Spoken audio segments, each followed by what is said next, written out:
In this video, I'm going to show you how you can see or find all your YouTube collaboration list on your channel. If you find this video helpful, please like and subscribe to this channel.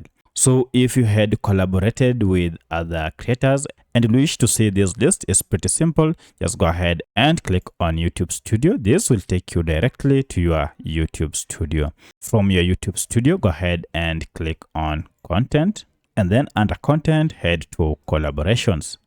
Now under Collaborations, you'll be able to see a list of all the videos that you have collaborated.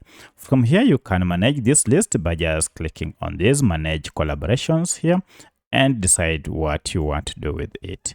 You can remove any video from collaboration using this option, Manage Collaborations. So that's how you can see a list of all the videos you collaborated on your YouTube channel. If you have any other question, kindly let me know in the comment section. Otherwise, thanks for watching and let's meet in the next video.